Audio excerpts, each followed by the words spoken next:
Bienvenue. Aujourd'hui, on va décortiquer ensemble l'une des catastrophes industrielles les plus spectaculaires de l'histoire américaine, l'explosion de l'usine PPCON.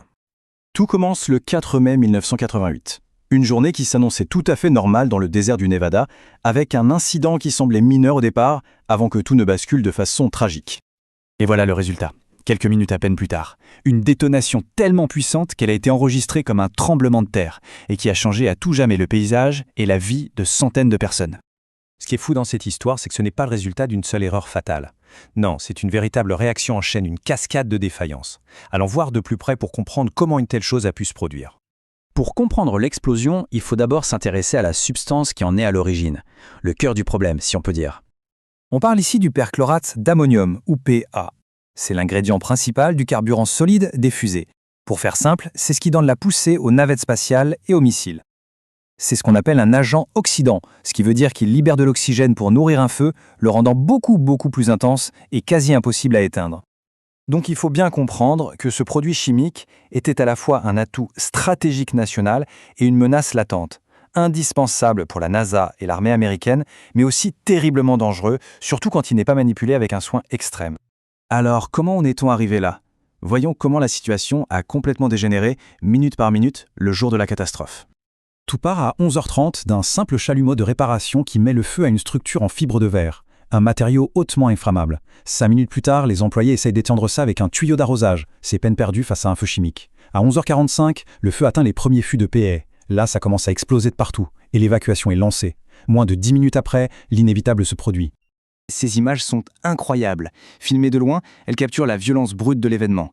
Il y a eu une première détonation massive, et puis quelques minutes après, une seconde encore plus puissante qui a littéralement tout soufflé sur son passage. C'est la quantité estimée de perchlorate d'ammonium qui était stockée sur le site ce jour-là. 4000 tonnes. C'est une quantité énorme, bien au-delà de ce que l'usine était censée stocker. En fait, cette accumulation était due à l'arrêt du programme de la navette spatiale après l'accident de Challenger en 1986. Le bilan humain est tragique. 2 morts, le directeur de l'usine et un contrôleur, qui sont restés sur place jusqu'au bout pour alerter les secours. 372 blessés, la plupart par des éclats de verre des fenêtres qui ont explosé à des kilomètres à la ronde. Et côté matériel, l'usine Pepcon et juste à côté une usine de guimauve ont été rayés de la carte. Maintenant qu'on a vu ce qui s'est passé, la grande question c'est pourquoi? Comment une telle catastrophe a-t-elle seulement pu se produire? Cette photo, prise avant l'explosion, elle en dit long. Elle montre une installation très dense où les zones de stockage sont collées les unes aux autres et juste à côté les bâtiments de production. C'est un peu la chronique d'un désastre annoncé. Cette liste, c'est l'illustration parfaite de la cascade de défaillance. Réfléchissez-y. Le produit est stocké dans des fûts en plastique qui brûlent. Les bâtiments sont en fibre de verre qui brûlent aussi. Il n'y a aucun système d'extinction automatique et, cerise sur le gâteau, une conduite de gaz à haute pression passe juste en dessous. La question n'était plus de savoir si un accident allait arriver, mais quand. On pourrait se dire que Pepcon, c'est un cas isolé, un coup de malchance incroyable. Malheureusement, pas du tout. 10 ans plus tard, en 1998, l'histoire se répète. Encore dans le Nevada, cette fois à l'usine de Sierra Chemical. Et là, le bilan humain sera encore plus lourd. Quand on compare les deux catastrophes, le schéma est vraiment inquiétant. Dans les deux cas, on retrouve les mêmes problèmes de fond. Des procédures de sécurité inexistantes, une conception des usines dangereuses et au final, une culture de la sécurité proche de zéro. Ça montre bien que les leçons de Pepcon n'avaient pas été retenues. Heureusement, ces tragédies ont quand même forcé l'industrie et les autorités à réagir et à tirer des leçons cruciales. Les recommandations qui ont suivi sont devenues la norme dans l'industrie. Des choses qui nous semblent évidentes aujourd'hui.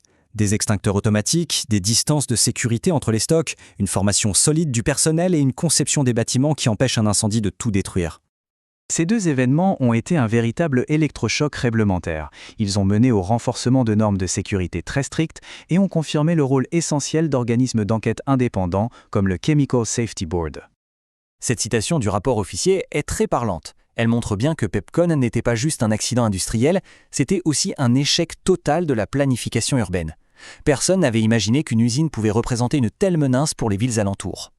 L'histoire de Pepcon, c'est donc un rappel brutal du pouvoir des substances que l'on manipule. Et ça nous force à poser la question, est-ce qu'on respecte vraiment la puissance de ces matériaux? Est-ce que les leçons du passé ont vraiment été apprises? Parce qu'en matière de sécurité, la vigilance n'est pas une option, c'est notre seule et unique défense.